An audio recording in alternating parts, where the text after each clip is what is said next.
A very warm welcome to my YouTube channel Jharkhand competitive exam cracker. तो जैसा हमने कल देखा था, हमारी जनजातियों का क्लास से चालू है और जनजातियाँ पहले क्लास में हमने संथाल के बारे में डिस्क्राइब किया था और जनजातियों के बारे में थोड़ा ओवरव्यू दिया था। तो ये जनजातियों में ये संथाल जो थे ये पहले नंबर पे आते थे जनसंख्या की दृष्टि से। और आज हमारा दूसरा क्लास जो है ये उरांव के ऊपर है, क्योंकि उरांव जो है दूसरी सर्वाधिक आबादी वाली अनुसूचित जनजाति में झारखंड में जो रहती हैं वो उरांव हैं। और इनका प्रतिशत कितना अनुसूचित जनजाति में, तो 18.14% जो है ये झारखंड में उरांव का प्रतिशत है। ये दूसरे नंबर की जनसंख्या वाली अनुसूचित जनजाति में जनजाति है उरांव। ठीक है, तो आज उरांव से स्टार्ट करते हैं। तो उरांव अपने आप को कुरुख कहते हैं। क्या कहते हैं? कुरुख कहते हैं। मोस्ट इम्पॉर्टेंट है, उरांव अपने आप को क्या कहते हैं? तो कुरुख कहते हैं। उरांव नाम जो है इन लोगों का गैर आदिवासियों द्वारा दिया गया नाम है। इन्हें गैर आदिवासी लोग कुरुख उरांव कह के पुकारते थे, लेकिन उरांव लोग खुद को कुरुख कहते हैं। ठीक है, अधिकांश झारखंड के छोटा नागपुर क्षेत्र में रहते हैं। इनका रहने का जहाँ जमाव सबसे ज़्यादा है वो छोटा नागपुर क्षेत्र है, जहाँ पे उरांव रहते हैं। इनका संबंध द्रविड़ प्रजाति समूह से है। संबंध द्रविड़ प्रजातीय समूह से है। सामाजिक व्यवस्था इनकी देख लेते हैं। तो 14 गोत्र होते हैं जिन्हें किल्ली कहा जाता है। तो ये इम्पॉर्टेंट क्वेश्चन जो एग्ज़ाम में आता है कि ये किल्ली क्या है। किल्ली गोत्र है। ठीक है, किसी भी जनजाति का गोत्र को किल्ली कहा जाता है। तो कितने गोत्र हैं उरांव में? 14 गोत्र हैं, मतलब 14 किल्ली है। ठीक है, गोत्र इनका क्या होता है? गोत्र जो भी रहता है उनका एक प्रतीक चिन्ह रहता है, उसमें कोई भी जानवर रहता है तो वो जानवर इनके लिए पूज्य होते हैं और इनका प्रतीक गोत्र के साथ वो जानवर का होता है या कुछ भी होता है वो पूज्य होते हैं इनके। ठीक है, तो 14 किल्ली होते हैं उरांव में। इनका युवा गृह जो है उसको धुमकुड़िया कहा जाता है। ठीक है, जिसको उरांव लोग जोख अरपा बोलते हैं। उरांव लोग क्या बोलते हैं? जोख अरपा बोलते हैं। ठीक है, लेकिन इसे युवा गृह कहा जाता है। युवा गृह को धुमकुड़िया कहा जाता है। क्या कहा जाता है? धुमकुड़िया, घुमकुड़िया। ठीक है, घुमकुड़िया। इनमें भी बाल विवाह का प्रथा नहीं है और सबसे ज़्यादा इनका विवाह जो प्रचलित है वो आयोजित विवाह है। ठीक है, घुमकुड़िया के बारे में आपको आगे थोड़े डिटेल में बताएंगे कि इस घुमकुड़िया में क्या क्या होता है, कैसे होता है। ठीक है, ये मोस्ट इम्पॉर्टेंट है घुमकुड़िया। ये क्या है? युवा गृह है उरांव जनजाति की। ठीक है, सबसे सर्वाधिक प्रचलित विवाह आयोजित विवाह है। उरांव गांव का मुखिया होता है महतो। ठीक है, उरांव गांव का मुखिया होता है महतो। ये भी मोस्ट इम्पॉर्टेंट है। उरांव गांव का मुखिया होता है महतो होता है। और बहुत सारे गांव को मिला के इनका पंचायत बनता है, जिसको पंचोरा कहते हैं। क्या कहते हैं? पंचोरा। बहुत सारे गांव को मिला के एक पंचायत बनता है, उसका नाम होता है पंचोरा। अर्थव्यवस्था इनकी बात करते हैं तो अर्थव्यवस्था में ये मोटे अनाज उगाते हैं और ये स्थायी कृषक बन चुके हैं झारखंड के। ठीक है, तो जितने भी मोटे अनाज वगैरह है, ज्वार बाजरा चावल, ये इनकी खेती वगैरह होती है, तो ये स्थायी कृषक हो चुके हैं झारखंड में। तो अब हम इनके धर्म के बारे में थोड़ा बात कर लेते हैं। धर्म मोस्ट इम्पॉर्टेंट है। तो इनके प्रमुख देवता जो हैं उन्हें धर्मेश कहा जाता है। धर्मेश या धर्मी। ठीक है, तो धर्मेश या धर्मी इनके प्रमुख देवता हैं। ठीक है, जिनको सूर्य के समान जीवन देने वाला और प्रकाश देने वाला सूर्य के समान देवता माना गया है। ठीक है, मरांगबुरु पहाड़ देवता है, जो पहाड़ होते हैं। ठीक है, पहाड़, ये पहाड़ों के भी पूजा करते हैं। तो पहाड़ देवता जो होते हैं, ठीक है, उसको मरांगबुरु कहते हैं ये लोग। मरांगबुरु इन लोगों के पहाड़ देवता हैं। ठाकुर देव ग्राम देवता है। ग्राम, गांव के जो देवता होते हैं, ग्राम देवता, वो ठाकुर देव है उरांव जनजाति के। डिहवार, इसके सीमांत देवता है डिहवार। ये इम्पॉर्टेंट ये भी है। पूर्व जामत्य क्या है? इन लोगों के कुल देवता हैं।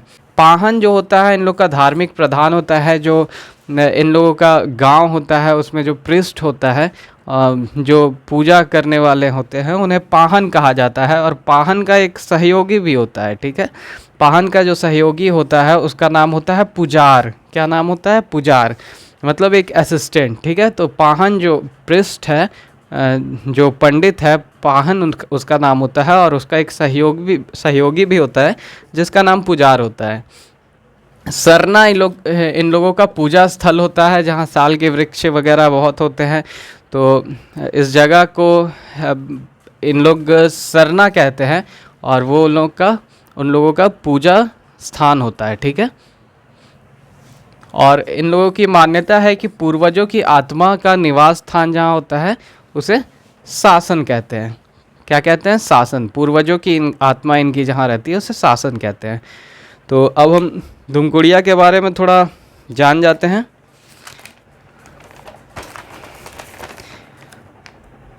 तो ये देखिए आपके स्क्रीन पे, धुमकुड़िया युवा गृह उरांव जनजाति के युवक युवतियों के शिक्षण प्रशिक्षण के लिए महत्वपूर्ण सामाजिक संस्था है। धुमकुड़िया में युवक युवतियों को गीत संगीत, नृत्य, शिकार आदि जनजातीय रीति रिवाजों का परंपराओं का शिक्षण प्रशिक्षण दिया जाता है। धुमकुड़िया में युवक एवं युवतियों के लिए अलग अलग प्रबंध होता है। युवक के लिए जोक एड़पा एवं युवतियों के लिए पेल एड़पा। जोक एड़पा को धांगर, ठीक है। जोक एड़पा को धांगर कुड़िया भी कहा जाता है। जोक एड़पा के मुखिया को महतो या धांगर कहा जाता है। पेल एड़पा की देखभाल करने वाली महिला को बड़की धांगरीन कहा जाता है। धुमकुड़िया में प्रवेश 10 से 11 वर्ष की आयु में मिलता है, और विवाह होते ही धुमकुड़िया की सदस्यता समाप्त हो जाती है। धुमकुड़िया में प्रवेश प्रायः सरहुल के समय होता है, ठीक है। लेकिन जो ईसाई धर्म और बाहर के जो धर्मों के प्रभाव के कारण ये धुमकुड़िया लगभग समाप्ति की दिशा में है, ठीक है। तो ये मोस्ट इम्पॉर्टेंट है। इसके बारे में अगर हम लोग जानकर रखते हैं कि धुमकुड़िया क्या है, शिक्षण प्रशिक्षण दिया जाता है, ठीक है। तो ये मोस्ट इम्पॉर्टेंट है। अब थर्ड देखते हैं हम मुंडा के बारे में, ठीक है। सबसे अधिक जनसंख्या वाली जो जनजाति थी वो संथाल थी, दूसरे नंबर पे उरांव थी, और तीसरे नंबर पे मुंडा है। और इनका सर्वाधिक जनसंख्या वाला ज़िला जो है, जो झारखंड में जहाँ सबसे ज़्यादा रहते हैं, वो रांची है, ठीक है। तो अब यहाँ से शुरू करते हैं। तो मुंडा भाषा जो है, ठीक है, मुंडा जो शब्द है ये संस्कृत भाषा से लिया हुआ शब्द है, ठीक है। और मुंडा जो शब्द है ये इन लोगों की भाषा में, मुंडाओं की भाषा में इनका मतलब होता है विशिष्ट व्यक्ति, ठीक है। विशिष्ट व्यक्ति को इन लोग मुंडा कहते हैं। तो मुंडा के बारे में हम जान लेते हैं। तो ये संस्कृत भाषा है, संस्कृत भाषा का शब्द है मुंडा, ये मोस्ट इम्पॉर्टेंट है, ये जानिएगा। इनका सबसे ज़्यादा जमाव रांची में है, ये भी मोस्ट इम्पॉर्टेंट है, ये भी याद रखिएगा।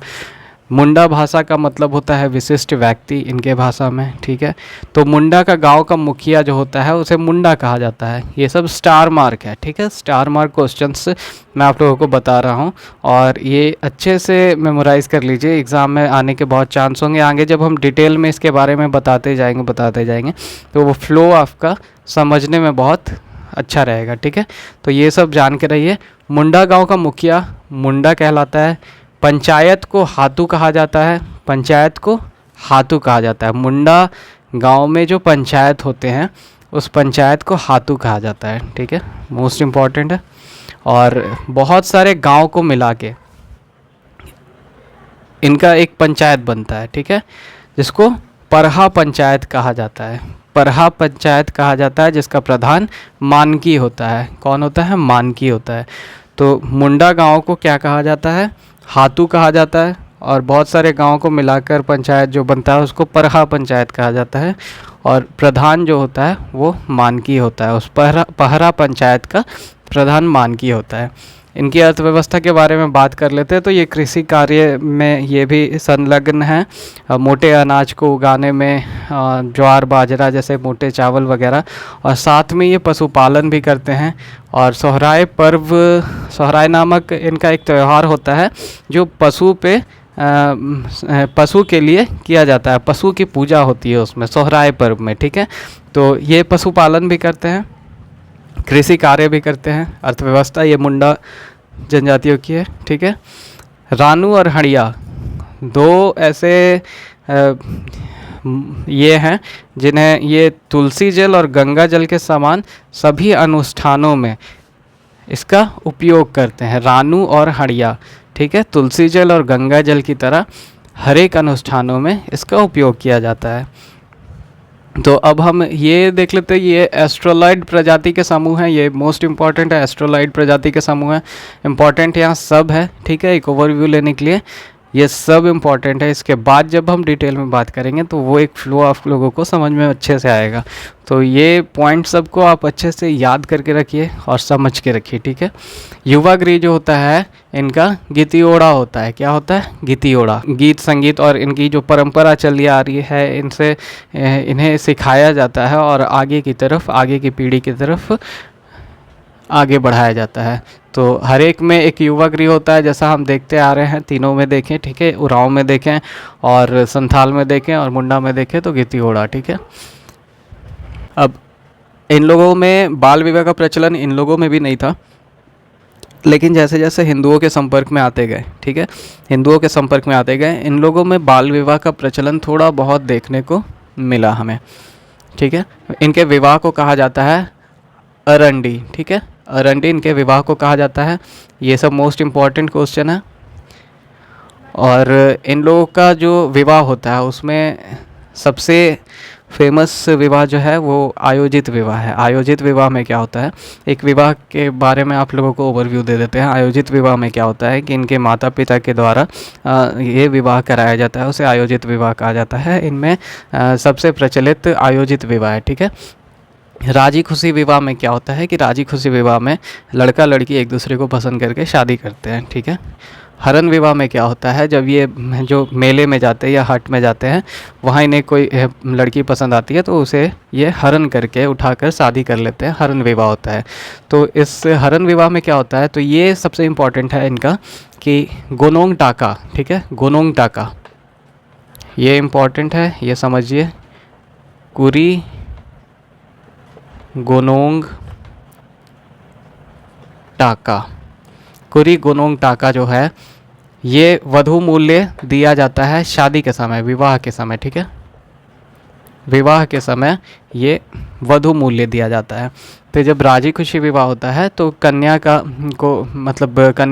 कुरी गोनोंग टाका देकर शादी किया जाता है। राजी खुशी विवाह में भी किया जाता है, लेकिन हरण विवाह में ये कुरी गोनोंग टाका से बचने के लिए ये हरण विवाह किया जाता है, जिसमें हरण करके शादी किया जाता है। सेवा विवाह क्या होता है, सेवा विवाह में लड़के जो रहते हैं वो अपने ससुर के घर में रहते हैं और वहाँ सेवा करके अपना गोनोंग टाका जो है, कुरी गोनोंग टाका जो है इनका वधू मूल्य उसे पूरा करते हैं, ठीक है। तो ये सब छोटा छोटा चीज़ है, लेकिन ये मोस्ट इम्पॉर्टेंट है समझ के रखने के लिए, ठीक है। और जैसे इन लोगों में विधवा या परित्याग विवाह होता है, ठीक है, जो विधवा हो गई या परित्याग जैसे छोड़ दिया, डिवोर्स हो गया, उसकी जब शादी होती है तो उस शादी को सगाई कहते हैं, ठीक है। और जब भी तलाक होता है इन लोगों में, ठीक है, तो उसमें तलाक के समय कुरी गोनोंग टाका लड़कियों को लौटाना होता है लड़कों को, ठीक है, ये इम्पॉर्टेंट है। अब हम धर्म के बारे में बात करते हैं, ये भी स्टार मार्क, ये भी आप समझ के उसे अपने दिमाग में रखिएगा।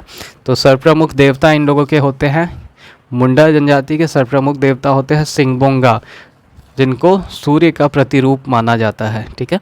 सिंगबोंगा जो होते हैं उन्हें सूर्य का प्रतिरूप माना जाता है और ये सर्वप्रमुख देवता होते हैं। हाथू बोंगा ग्राम देवता होते हैं इन लोगों के, ग्राम देवता होते हैं कौन, हाथू बोंगा ग्राम देवता। देसावली गांव की सबसे बड़ी देवी जो होती है उनका नाम होता है देसावली, ठीक है, गांव की सबसे बड़ी देवी है इनकी मुंडाओं की। बुरू बोंगा पहाड़ देवता है, इकिर बोंगा जल देवता हैं। ओड़ा बोंगा या खुटहंकार जिसको बोले खुटहंकार या ओड़ा बोंगा, इन लोगों के कुल देवता होते हैं।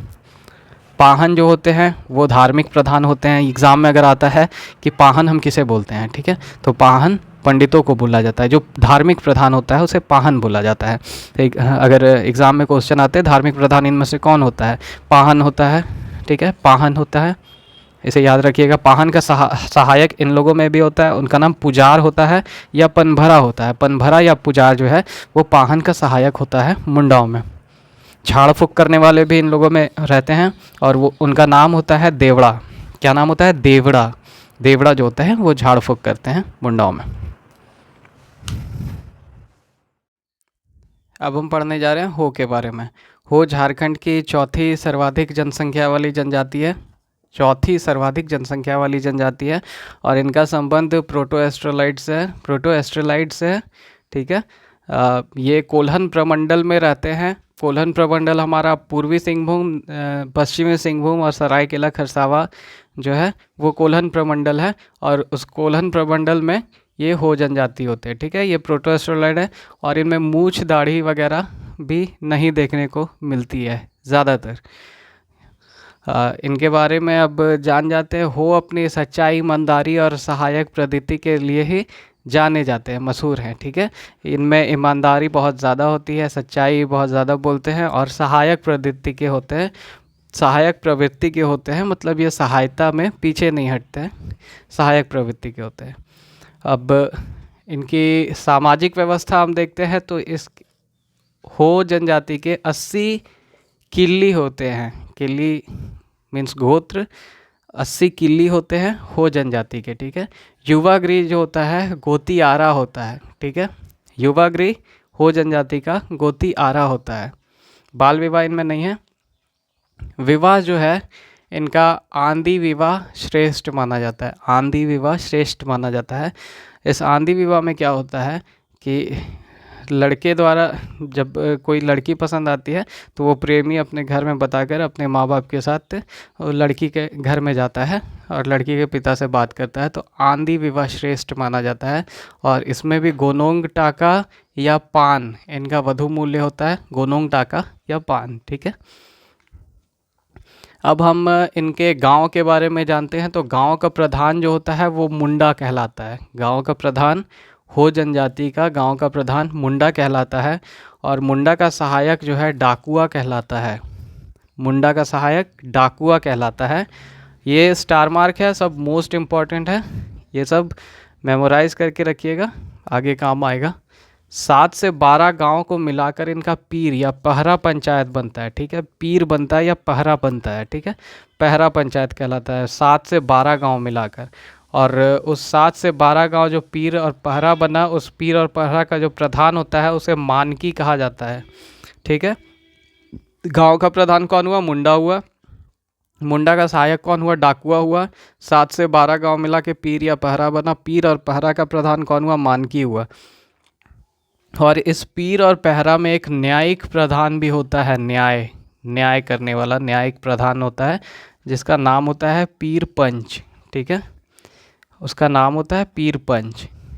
तो ये जो मुंडा मान की प्रशासन हो जनजाति का पारंपरिक जातीय शासन प्रणाली है, ठीक है।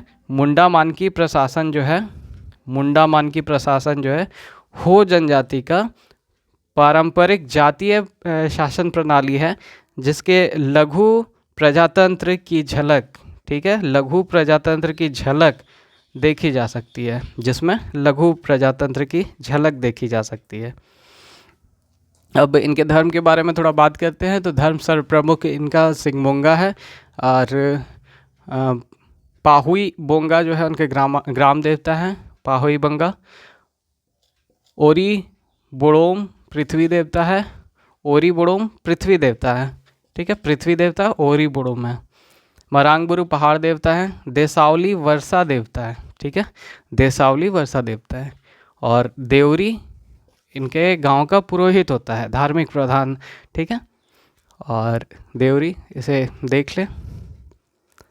अब नेक्स्ट क्लास जो हमारा होने वाला है वो आगे की जनजातियों के बारे में बात होगा और वो कल तक अपलोड हो जाएगा।